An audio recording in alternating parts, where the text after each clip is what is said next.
김동섭의 인사이트 시장에 대한 뷰, MTNW 김동섭 전략가님의 말씀을 듣겠습니다. 안녕하세요. 네, 안녕하세요. 중화권 증시의 변동성은 다소 좀 축소된 것 같고요. 미국 증시도 혼조고 어제 잘 가다가 막판에 상승폭 확 반납하면서 밀리대요?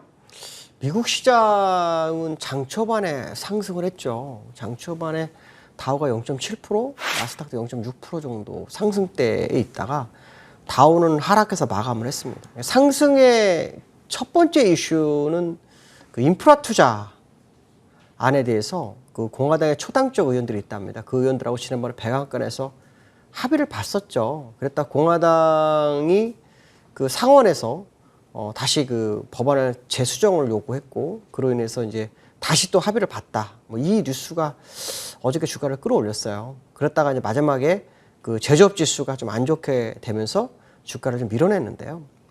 사실 미국 시장에는 악재가 굉장히 많습니다. 악재가 굉장히 많은데 이 악재가 시장에 반영을 전혀 안 하고 있다는 거죠.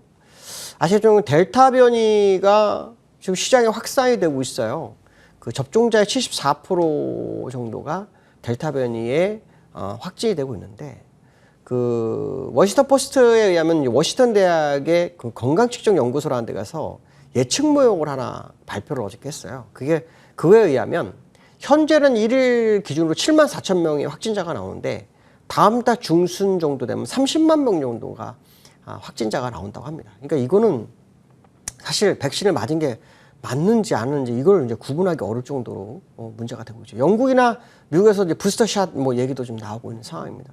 이런 악재가 이제 시장에 전혀 반영이 안 되고 있는 게 하나가 있고요. 또 하나는 그 코로나 때문에 작년 9월에 시행했던 것 중에 하나가 있습니다. 태거 유예라는 게 있는데요. 이게 뭐냐면 저소득층인데 한 650만 가구에 1,500만 명 정도가 이 돈을 벌 수 없는 그런 상황이 되잖아요. 고용 때문에. 그래서 태거 유예를 계속 해줬는데 이게 유예가 실패를 했어요. 그래가지고 지금 길거리에 나앉을 그 미국 국민이 한 1,500만 명 정도 된다고 하죠.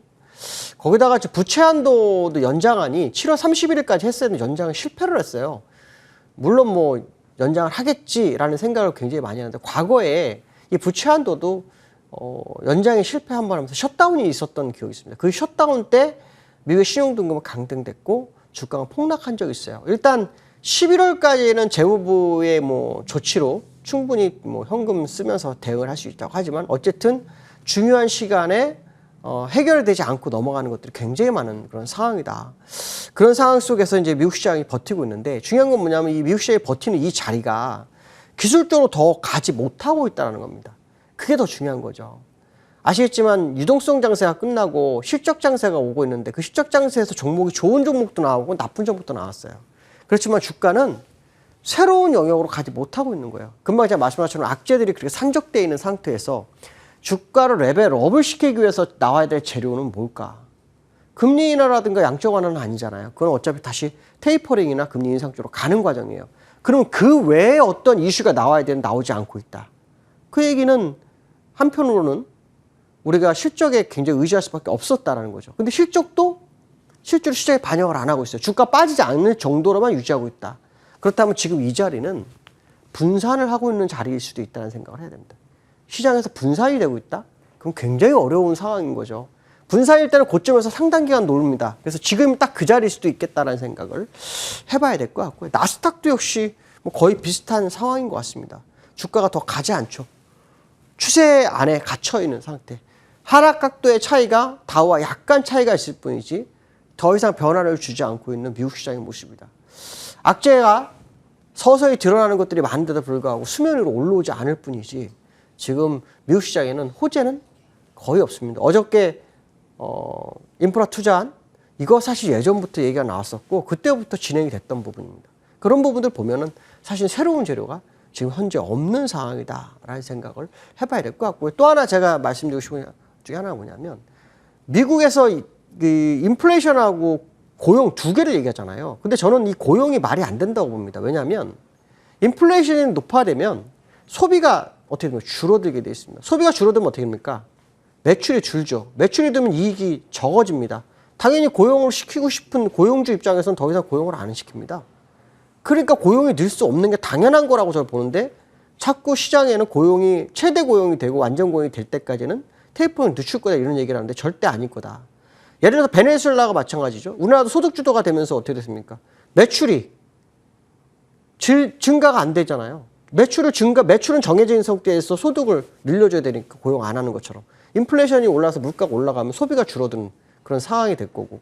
그건 결국 인플레이션이 시장의 발목을 잡을 거라고 생각한다면 지금 시장은 뭔가가 잘못됐다는 생각을 한번 해보셔야 되겠다. 이렇게 말씀드릴 수 있고요. 두 번째로는 중국에 대한 얘기를 좀 해드리려고 합니다. 중국이 요 근래 주가를 많이 흔들었죠.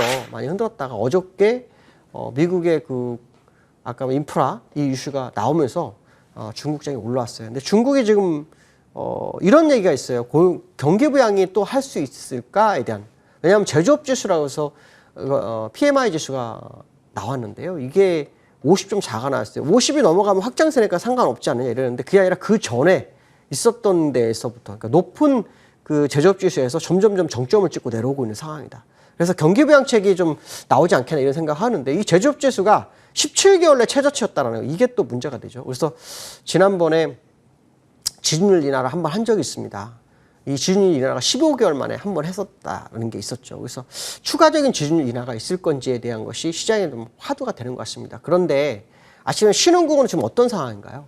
전부 금리를 인상하는 추세에 있습니다. 중국이 경제로는 세계에서 두 번째로 큰데 제조업 지수가 약간 흔들리고 있는 이 상황으로 경기 부양을 할 것인지에 대한 의문점이 지금 제기되고 있고요. 만약 경기 부양을 한다면 금리 인하냐?